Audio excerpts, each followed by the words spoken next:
Fundi tragjik i 22 vjeçares shqiptare në Itali. Ka qenë tragjik fundi i 22 vjeçares shqiptare Ilaria Sula, e cila rezulton e zhdukur prej datës 25 mars në Rom. Fillimisht kishte dyshime se ajo ishte larguar pas ndarjes me të dashurin, një 23 vjeçar Filipinas, por më pas ngjarjet kanë marrë një kthes dramatike.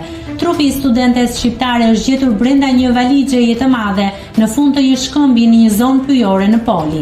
Hetimet janë fokusuar tek fundi i lidhjes së saj me të dashurin Filipinas, 23 vjeçarin, i cili po merret në pyetje në komisariat. Ka qenë i riu që dërgoi efektivat në zonën ku u gjet trupi i Ilaria Sulës, e cila studionte në Universitetin Sapienza në Rom.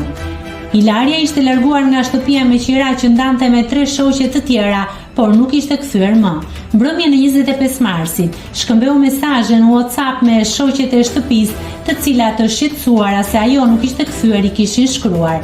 Më pas çdo kontakt ishte shkëputur. Ka dyshime se 23 vjeçari Filipinas ka përdorur telefonin e viktimës pas vrasjes së saj për të shkëmbyer mesazhe, si edhe për të bërë postime në rrjetet e saj sociale.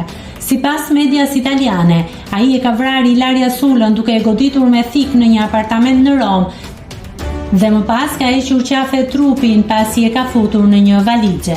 Ka qenë edhe analiza e tabulateve të telefonit që inkriminuan të dashurin e viktimës. Nëse klikoni mbi butonin subscribe, do t'ju shfaqen të gjitha publikimet tona. Ju ftoj t'i bëni subscribe kanalit, të pëlqeni videot dhe të lini komentin tuaj.